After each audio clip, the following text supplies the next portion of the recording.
Hello and welcome to the Newsroom with Sana. Today we're going to take a look at three important stories. The first is the very substantial visit of the Saudi Crown Prince to the United States, where he was given a very warm welcome by the US President Donald Trump. And we've seen that this is something that has happened with regards to a lot of agreements that have also been collaborated upon by both the parties with bilateral relationship across trade and investment and security strengthening, with the Crown Prince talking about $1 trillion investment in the United States, increasing it from the earlier $600 billion. And then, of course, the very important sale of US F-35 fighter jets.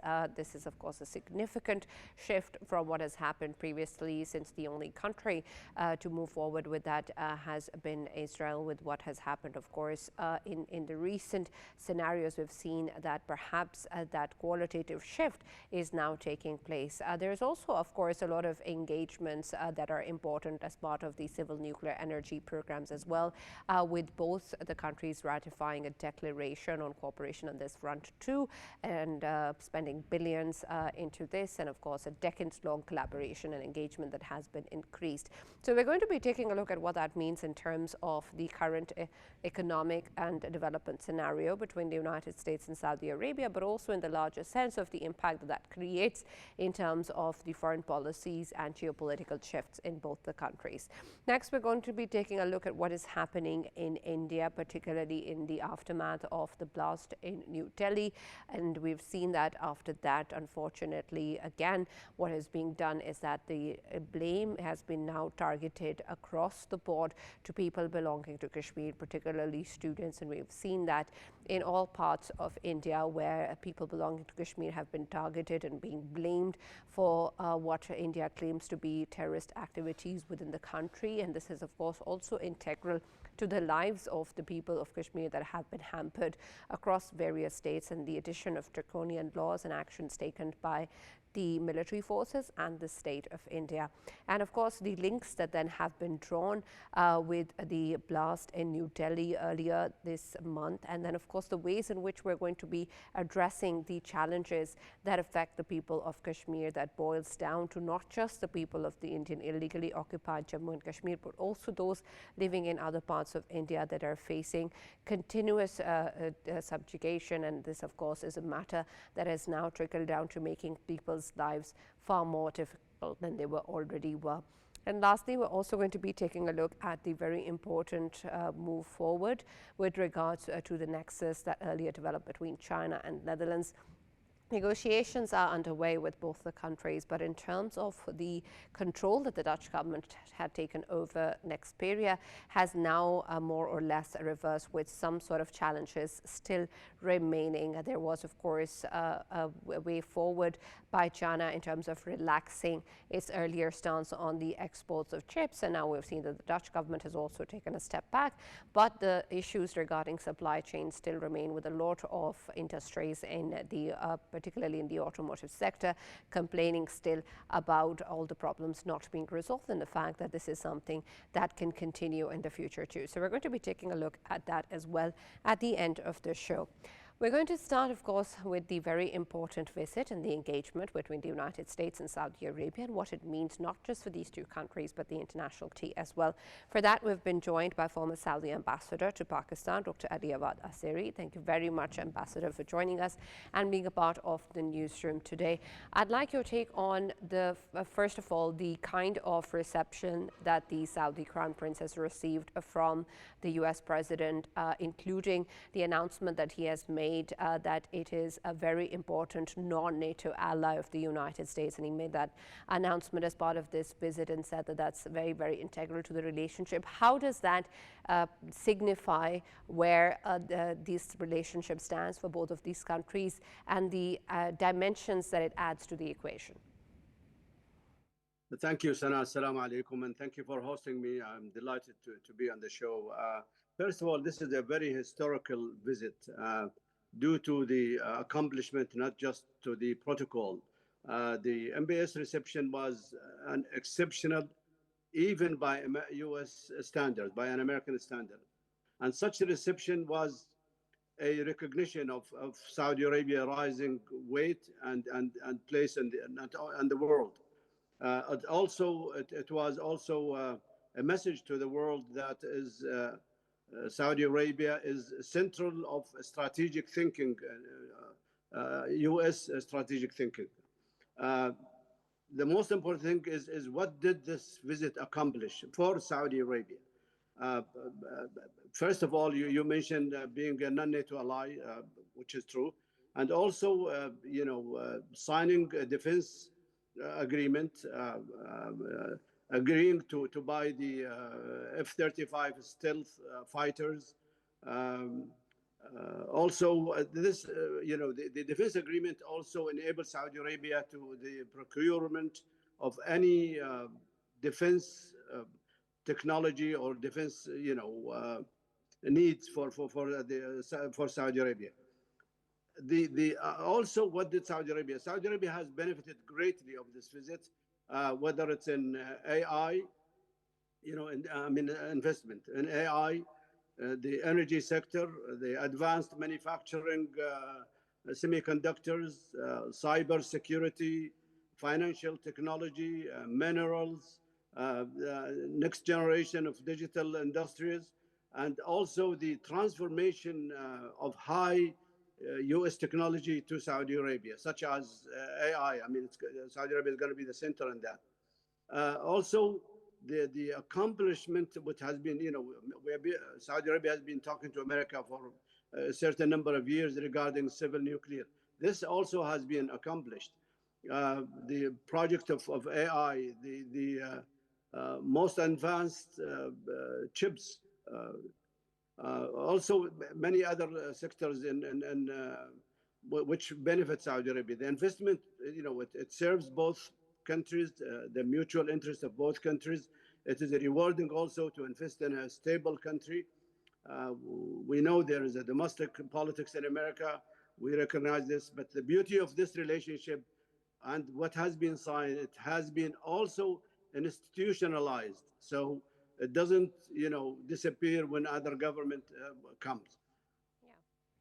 Can you also, Dr. Ali, give us some details with regards to what kind of cooperation has been agreed upon, particularly when we talk about the civil nuclear energy program? And this is something that has been there for quite some time now, and earlier wasn't really materializing because of the U.S. stipulations with regards to certain angles of uranium enrichment. And so, given the fact that this is billions of dollars investment, decades-long engagement, and will adhere to the IAEA guidelines as well, how exactly do you think that this cooperation is going to move ahead, and what sort of avenues are going to be explored between both the countries?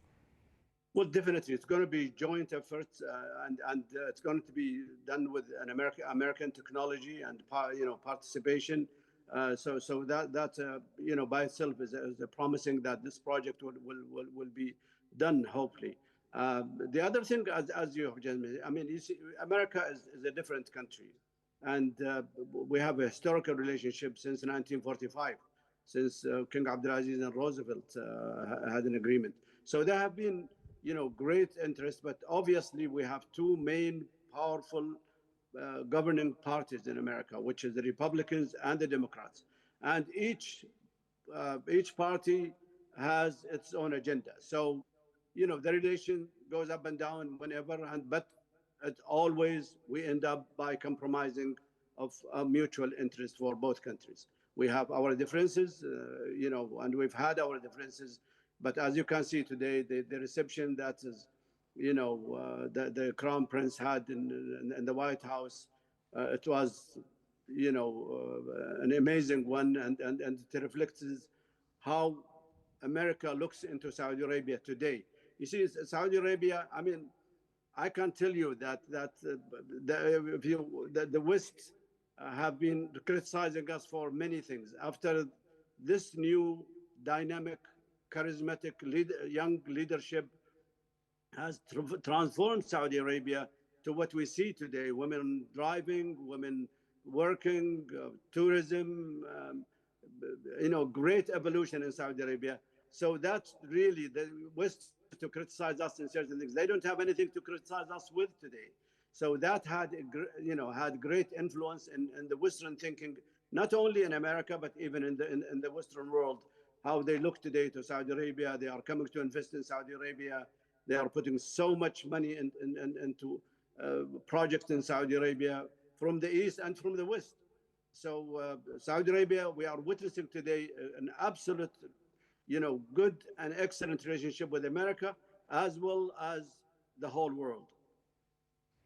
Right. Ambassador Ali, there's also the very important agreement with regards to the sale of US F-35 fighter jets. And this marks a significant shift to what the earlier dynamics have been, with Israel being the only country that this has actually been given to. And so the US's sale and the agreement of the F-35 represents a major shift also in the Middle Eastern and the larger region, and the dynamics that exist, and what earlier was a kind of monopoly that existed between the US and Israel. How do you think that is going to change with about 48, I'm aware, of these jets coming into Saudi Arabia?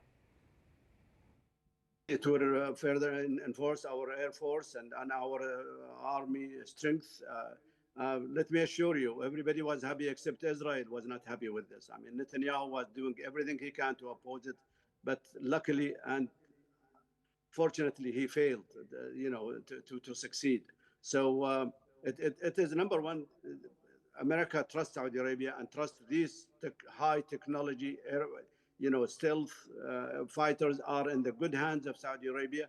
Saudi Arabia has never been an offensive country; it's always a defensive country. The purpose of buying this is to defend Saudi Arabia and to make Saudi Arabia prosper under strength. Also they know very well what Saudi Arabia is like today, and how it has developed in the very recent years, the last 10, 11 years. So there is a great trust on this, and a great effort also by the president also to offer Saudi Arabia immediately to agree on this, and to agree also on the civil nuclear.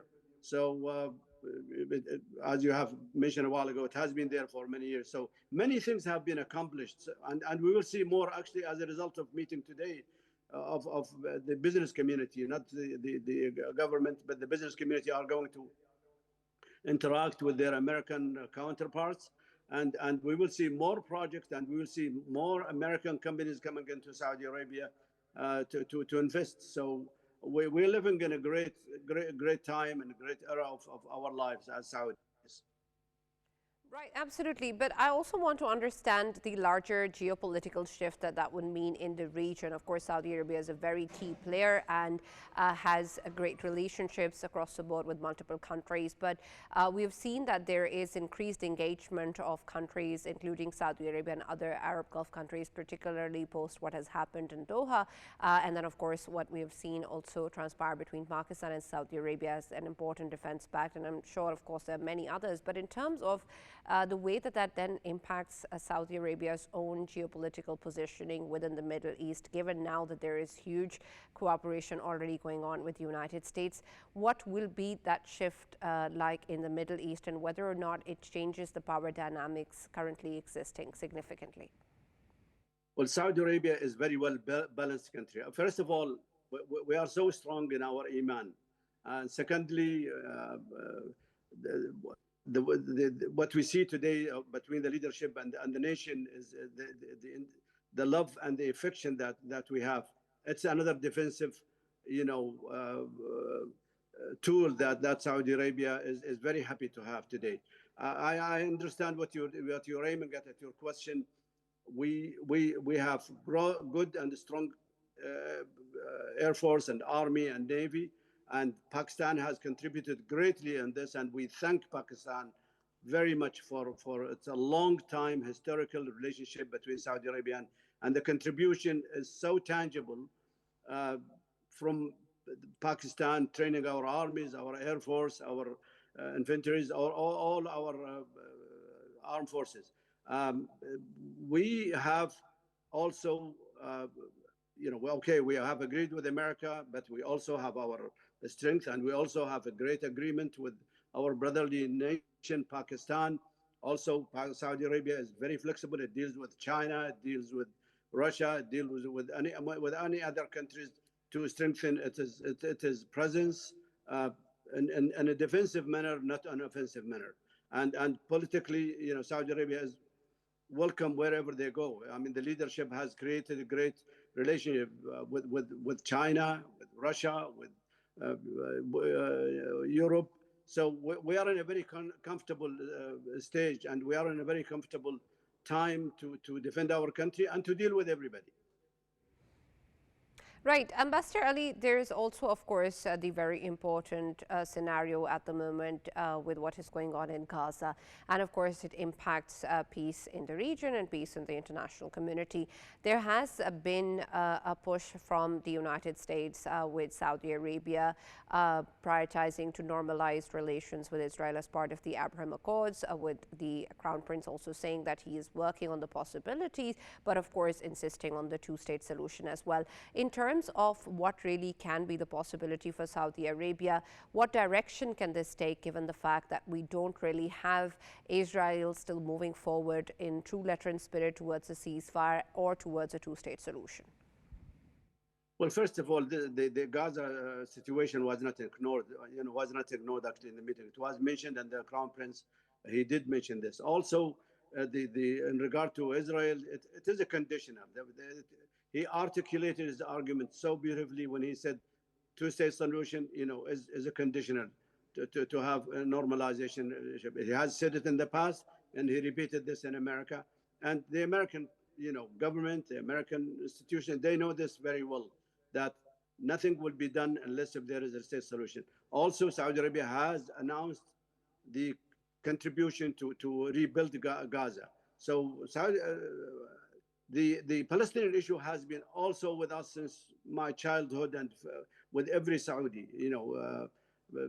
It's an issue that's of importance, and all leaderships, from King Abdulaziz to the Crown Prince Mohammed, always give this great importance, not to be ignored, and to bring it in every important meeting, such as the previous meeting with the President of the United States. Right. Thank you very much, Dr. Ali Awadh Asseri, for joining us and being a part of the newsroom today. We've also been joined by research fellow at the University of Birmingham, Mr. Umer Karim. Thank you very much, Dr. Umer, for being part of the newsroom today. I'd like your perspective also on the current scenarios and engagements that we have seen between the United States and Saudi Arabia. Of course, integral and very key issues such as trillion-dollar investments, the nuclear energy programs, and of course, the way forward with the F-35 jets have been discussed. How do you see this dynamic evolving, particularly with respect to the current dynamics in the Middle East, with the situation in Gaza, with the Israel nexus that U.S. already has? How will this significantly change the current positioning of the United States in the Middle East? I think this is a phenomenal event in the history of U.S.-Saudi Arabia relationship. And it's also a very significant development with regards to the geopolitical situation within the broader Middle East. One thing, was very interesting, and it showed how significant this visit is when President Donald Trump told the audience during his press talk with Crown Prince Mohammed bin Salman. He said that we are giving the F-35 fighter jets to Saudi Arabia because Saudi Arabia is an ally, and it's an ally just like Israel, and Israel will be happy. So this was quite significant that now the United States is treating Saudi Arabia as a strategic partner in a right of its own, and one which is significant, important, and critical enough for the United States that it can actually disregard Israel's concerns with regard to the with regards to specific technological or defense systems being transferred or being given to Saudi Arabia. So, because it's enshrined in the American law that every American government, they will uphold Israel's qualitative military edge within the broader region. But if the Saudis get these F-35s, then that basically nullifies that. But this in a way shows that the Saudis have played their cards quite well, because challenge for Crown Prince Mohammed bin Salman was he's getting these jets, he's getting the major non-NATO ally status, and he's also getting a nuclear civil nuclear agreement as well. But what is he giving the Trump administration in return? And the biggest question mark was, is he or Saudi Arabia going to normalize with Israel? And that didn't happen. I mean, there is a statement by the Crown Prince, but even within that statement, he did emphasize on the importance of Palestinians getting their state. And I think that this kind of shows the sort of economic muscle, the sort of investments which the Saudis can bring with them. They have really become important for the US. And we can see that this will also impact developments in the broader Israel Palestine issue and also within Gaza. Right, and I'm glad you said that because I wanted to explore this further. While, of course, there is a lot of cooperation in terms of the economic ways forward and trade investment that also adds to the geopolitical dynamic. But given the political considerations of these countries and the key positioning of both Saudi Arabia and the United States, what would that mean for a peace in Gaza? Because there is, of course, a lot of discussions around the ceasefire to be implemented in full letter and spirit, to making sure that the suffering ends, and then eventually towards a free Palestine and two-state solution that Saudi Arabia still supports. And what we're hearing from the US side is an inclination for the country to join the Abraham Accord. So I want your take as to how will this decision or this relationship impact the direction that this goes into, because Israel is also very important to the United States, and they seem far from agreeing to a two-state solution. Definitely. From an Israeli perspective, Israel is basically saying that there won't be any two states, and their position is quite clear. But the inclusion of Saudi Arabia, of course, is important in the context of reconstruction of Gaza, particularly because somebody has to bear that cost. Additionally, inclusion of or Saudi Arabia getting a larger role in Donald Trump's Gaza peace plan would then invariably mean strengthening of the Palestinian institutions. Because if the Palestinian Authority comes to Gaza and oversees the reconstruction and governance, that invariably strengthens Palestinian institutions, and that then translates into eventually possibility of a Palestinian state. So Saudi Arabia is a very important player here, and Saudi is getting a larger agency within this dynamic translates positively towards the Palestinian side. Because we understand that the Israeli policy, at least for now, at least for the Netanyahu government, is quite simple: to keep the Palestinian territories fragmented and to have them dysfunctional sort of governance and mired with issues of law and order and militancy.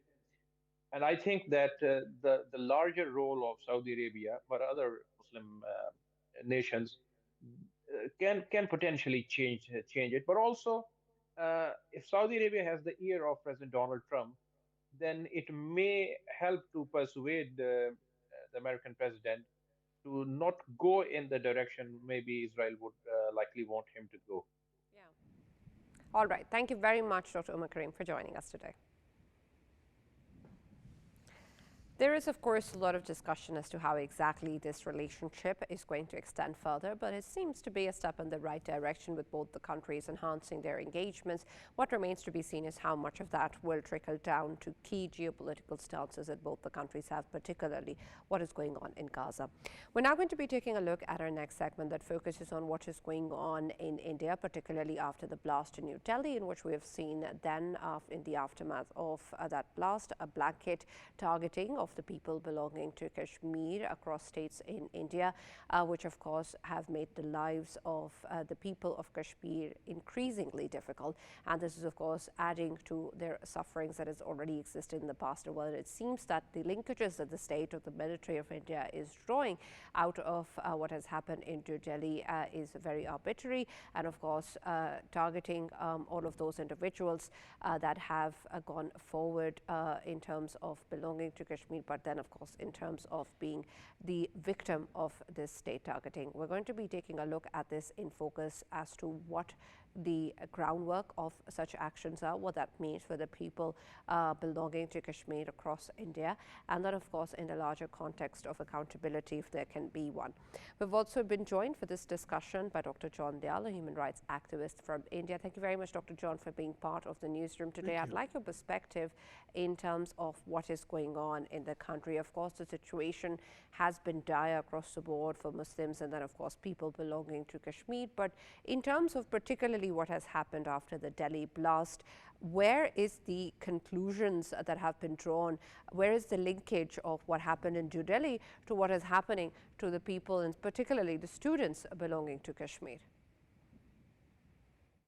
Well, it's a terrible thing that's happened in Delhi. 13 people have been killed, and there is consternation in the country about internal terror. There are no two questions about it. But what worries me and people like me particularly, and by the way, I can't see your program, so I'm talking to you sort of blind in a manner of speaking, talking to my laptop screen. What is this? It's unfortunate that that's the case, but I'm glad you're here, Dr. John. I can hear you loud and clear at least. I too, I live here, but I'm an independent person of a free country. I would like to hope. No, two things worry me. One is the moment such things happen, there is a spurt in Islamophobia in the country, which is already rampant, elections and day in and day out. So not that Islamophobia needs any further incentive or current to sort of blow up. But when these things happen, then Islamophobia is at its pitch. And that is relevant and visible in almost everything we have on a Facebook, on YouTube, or whatever. The politicians, when they speak, whether in or out of election, chief ministers, when they speak, the hatred that oozes out of their mouth is repugnant to people like me. And people like me are quite in large numbers. So they're not a small number. And we find it extremely repugnant. The second is, of course, the implications for the people in Kashmir. What happened in this particular case is that the doctors who are working in a university not very far from where I live, in Faridabad, I live in Delhi, they have roots in Kashmir. So in a way, there's a direct linkage with the valley, with Srinagar and other parts of Kashmir. The fact that these are doctors involved, according to the police, and the fact that some of the dead in the car were doctors from Kashmir. This linkage is very worrisome. It's worrisome to us who are seekers of peace, who want peace in Kashmir, who want an end to whatever sort of a non-democratic situation that exists in the valley, despite a democratic elected government there. The chief minister says his powers are so limited. So the fact that this has repercussions for young people, for doctors, for their families in the valley, they get investigated, they get picked up by the police. Some of the houses have been demolished. This is cause for great worry, and I would like to sort of, I take some pride in saying that this has been condemned by many like me in civil society in India. That's great, and we respect that, Dr. John. I also want your take in terms of the way that it is impacting the political dynamics of India? You mentioned how this is rampant and, of course, impacts the elections and the political dynamics in the country too.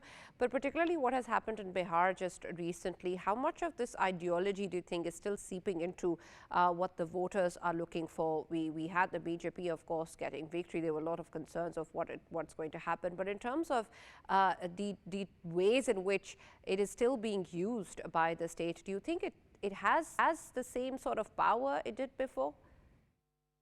I think that apart from Mr. Modi and Mr. Nitish Kumar, the two main beneficiaries of the election results in Bihar, not one person I've talked to in civil society, in the opposition, of course, not one, but many within the ranks. So what has happened is that SIR, which was carried out, the exercises done by the Election Commission, padded up, apparently, the votes in areas where the opposition had a fair chance.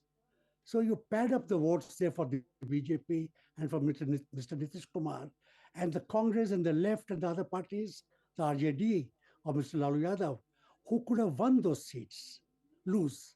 And the margins of their loss are lower than the number of votes that have been added or subtracted by the special voting exercise carried out by the Election Commission.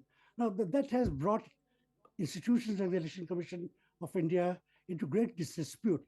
And our campaign, should we say, is bearing some fruit because it has irritated the ruling people. It has irritated the Election Commission.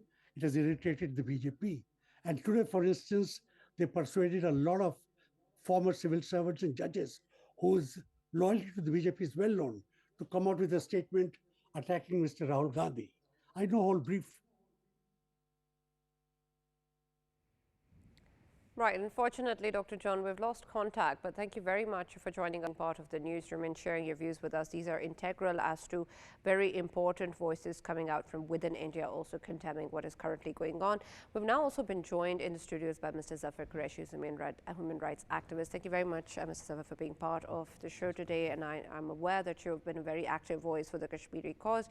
And I want your perspective as to, given the decades of suffering that they've already gone through, when we have such an attack taking place in India, and then immediately after we see such kind of targeting and making lives even more difficult than they were for the people of Kashmir across different states, what does that mean in terms of what the state is doing, or the kind of control it has, or the lack of accountability that exists? Is that not something that extends to the political dimensions of all the different states, all the different communities that exist within India? Is it not their problem too? The problem you just highlighted, we've kind of seen a pattern within India. Kashmir has been occupied for 78 years, but over these years, what we've seen is, especially with the recent BJP government, every time there's a election taking place, some sort of a false flag operation happens somewhere, whether that's in Pulwama, Pahalgam, or New Delhi for the recent years. We honestly don't have a full information, neither does the Indian government. Even though this case has been given to NIA, there hasn't been a full investigation as to who, why, and what is causing this whole thing. What was the explosion for? Who actually did it?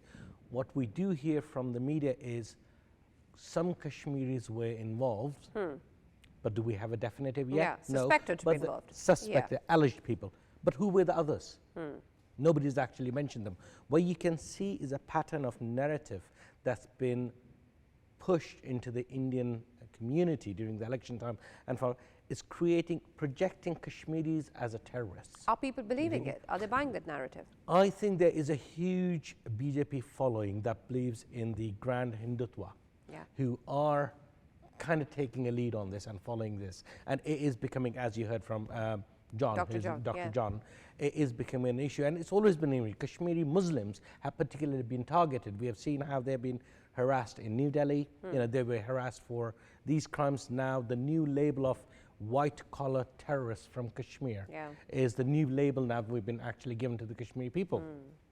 And it's trying to create this narrative that it's not just the Kashmiris, it's the Kashmiri Muslims who are creating the terror within India. And they're the terrorists, don't give them space. So the only space that the people of the youth of Kashmir had after their passports been impounded, they've been banned to travel outside, the media being gagged up, our political elites been imprisoned. They had, India mainland was the only place where they could go and try to get an education. Now that has been taken away from them. They've been portrayed as these terrorists, these people who should not be given houses on the rent, shouldn't be sold because, hey, they're here to come and kill you, not to study. And this narrative is working to some extent, but there are decent people, which we have seen after the false flag operation in May, when a lot of Indians who are peace-loving question their own government to say, hey, hold it, how can this take place? So there were some sympathizers and good people within India, but now in order to sort of counter that, a new narrative has been labeled that all Kashmiris are terrorists. It doesn't matter what background they are, what profession they're coming from, whether they're doctors, engineers, they are terrorists. And that is a scary situation, because that means that the state doesn't even need its own elements to actually implement this ideology. It's already seeping into the fabric of society, with regular people, communities engaging, believing this narrative and engaging in behaviors that are depicting of this narrative. Absolutely. I mean, if you look at the social media, the Indian Godi media at the moment, it is heavily labeling Kashmiris as terrorists. Kashmiris are being dehumanized and criminalized even before the verdicts passed. There was a bomb blast in Delhi, allegedly Kashmiris were there, but the houses of innocent civilians in Srinagar have been ground razed, right? Over 1,600 people were questioned, they were held accountable and questioned for what reason? Whoever's done, whatever's happened, a full investigation needs place. But the people of Kashmir are already being punished. A collective punishment is being given to the people of Kashmir, irrespective of who and why it has happened, and nothing has been happening yet. So yeah, it is an issue, and I think this is something that we on the international level, we need to highlight this to show, to tell the international community how the people of Kashmir are actually being dehumanized, irrespective. But how's that going to trickle down in changing the people's lives? Because the international community, including Pakistan, of course, can bring this forward and talk about it and condemn it. And I understand that raising a voice has its own impact. But does that trickle down to the kind of impunity that the Modi government enjoys? They don't have any accountability. Nobody's really asking for an independent investigation. They're not bound to do it. Unfortunately, not yet. I think we have got a long way to go before we can hold a government to the impunity. To accountability. At the moment, they've got a full impunity on doing whatever they like to do. They propel a narrative, they follow it, they're the punishers, they're the courts, they're the judges, right? It has become a rogue fascist nation under the Modi government. And that is something that I think the international community is realizing, but at a very slow pace. And there may be a time which, but it may be very late before the international What about the people inside India? Like you said, and like Dr. John was telling us, there are, of course, voices that are still speaking out and that are talking about peace, and they're talking about justice.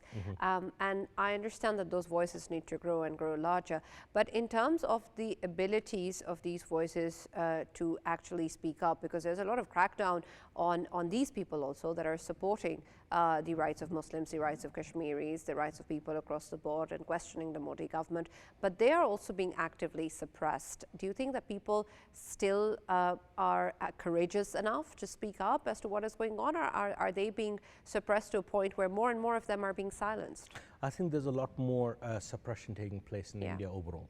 I mean, it's not just individuals or small organizations. We've seen multinational organizations, humanitarian organizations, Red Cross, Amnesty International, whose offices were closed down by the Modi government when they tried to question the government on human rights. Their offices were closed down. We are hoping that these small voices will happen, but I think the current government does not want any of these human rights voices to go forward and beyond. There is a huge amount of state suppression. Journalists, they've been censored. Any news that comes out has been censored. Any voice that tries to portray the truth of India, is been silenced one way or another, whether they're imprisoned like with the Kashmiris, Quram Parvez, human rights activist, he's been imprisoned for speaking up the truth. Amnesty International office, as I said, that's been closed down. It's a courageous of Dr. John Doyle to be able to openly speak on an international television channel about the human rights. But you know what? Whether he'll be able to do the same next month, next week, we'll have to wait and watch. Absolutely. But so far, what we have seen, any voice that's coming from India, which is true, sincere to a peaceful cause, is silenced one way or another. So what's the way out? How do we then see a change happening? Because even with just as happened in Bihar, we know that even the election process is being rigged. So how are we ever going to see a different situation in India? I think the international community does need to come together and hold India accountable. Trade development is a great initiative. We all need to do that. But trade on the account of a blood of an innocent people, on human rights, should not be acceptable. India may be a great market for many international trade companies, countries, but yes, that trade should only happen when the human rights violations, not just within Kashmir, but within India, are also come to a level where it is acceptable. But when will human rights speak louder than money? It hasn't happened so far. No, but we got to keep on trying. Absolutely. It will happen. I have got a sincere belief. Yes, it takes time. Good things always do. But we can't lose hope. Absolutely. Right. Thank you And very we much. want to- Thank you very much for your hope and your thoughts. Thank you, Zaffar Quraishi, for joining us and being a part of the newsroom today. There is, of course, a lot that is depending on this particular thought and for the international community, including Pakistan, in making sure that the stance and the stance of people of the occupied valley and also Kashmiris across India and people worldwide and their rights are being talked about and respected, because that is what is needed for whatever change is required both within India and in the international community. We're now going to be taking a look at a very important development also with regards to what has happened in the Netherlands, with the Dutch government stepping back from its earlier control of Nexperia. That, of course, impacted a lot of this supply chain, still with challenges, but let's see how exactly that's going to pan out, because China had put forward this a very important aspect earlier of ending the exports and then relaxing that a little bit, hoping for this negotiation to move forward with the Dutch government moving back from its control of Nexperia, which it did to a certain extent. But a lot of the industry stakeholders are still complaining about challenges to the supply chain. So we're going to be speaking to economist Dr. Aima Mehdi with regards to the current situation, and let's get her perspective on board as to what the development is and what the situation is like now. Thank you, Dr. Aima, for being part of the show. Can you tell us a little bit more about what you think given the current scenario? We talked about this earlier as well, but now the Dutch government has stepped back to what its the previous stance was and is reciprocating, of course, the relaxation that China also extended earlier. But are we truly back to status quo? Thank you. Thank you for having me, Sana. Basically, the whole scenario needs to be understood in the bigger picture. So the bigger picture is that this is a Chinese-owned company, China's technology wing that is headquartered in Netherlands, and what the Dutch government basically did was it took the case to Hague, and Hague said that there were serious governance issues, and due to this governance issues, they took up control of Nexperia in Netherlands. And what was happening was they wanted to take down the CEO, who's a Chinese personnel working in Netherlands as the CEO of Nexperia. And why they were doing it, there were two reasons that need to be understood. The first reason is because China has very close ties to Russia. And obviously, we all know that the Western governments and the EU are not very pleased by the situation. And the second fact was the supply of chips into EU, because China had some trade deals and the amount of chips that would come into the EU, and they were having issues with these two problems. So what Hague and what the Dutch government tried doing was to take off control, because obviously the company is authorized in Netherlands. However, because China had the autonomy on supplying these chips to EU as a whole, what they did was they halted the supply. So Chinese government, Beijing, literally just said that we are not going to be exporting any chips to EU, which created another wave of chaos in a lot of industries, including technology, automobiles in the EU region, because a lot of automobiles that are assembled and produced in the EU region use these chips supplied by China. So, taking into account the whole scenario, and at the same time, around 2 weeks ago, President Trump had a truce with Beijing, saying that okay, we're going to reduce your tariffs, and we are going to we're not going to blacklist any Chinese company, and you can have, ease of tariffs for all your imports to US. So all of this together brought a bit of peace between Netherlands and China, and China also started exporting these chips further into the EU region, and it has become better.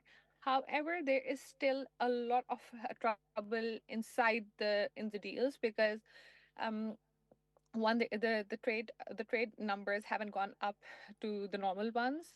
Also, the company is trying to deviate or trying to change its headquarters apart from Netherlands, because Beijing actually sees it as a very very lethal step in trying to put their CEO down, trying to change their operation, trying to force them to keep up the supplies in the EU zone. And also, the tactic that was used by Hague, it's called the Cold War tactic, which was introduced in 1940. And according to this court order, what actually happens is that you can take control over the actions of a foreign firm that is registered in your land. So that is what happens. So it's actually a tool for Cold War. And Chinese people and the Chinese government, basically, they're quite peaceful, and they wouldn't be looking into these things. So that is what has happened so far. However, if we look into what's going to happen in the long term, the basic impact that we see in the long term on these things is that hopefully trade will be fine for the next 12 to 13 months, because that's the time period that President Trump has decided for the truce. But at the same time, Beijing is going to be very sensitive and very, very immaculate about how they want to progress with their actions. And they will not let, any other government to step in their governance and take control. So these are the kind of things I will be seeing, and we'll all be seeing developing in the next few, or even the next week, actually. Right. Thank you very much, Dr. Mehdi, for joining us and sharing those views and helping us understand the situation. There's, of course, a lot going on, but for now it seems that China's move for relaxing the exports have been reciprocated by the Dutch government, but challenges still remain, and there is a lot to be seen in terms of how long that's going to last and what is going to be the sustainable way forward. That's all that we have from the newsroom today. We'll now see you tomorrow.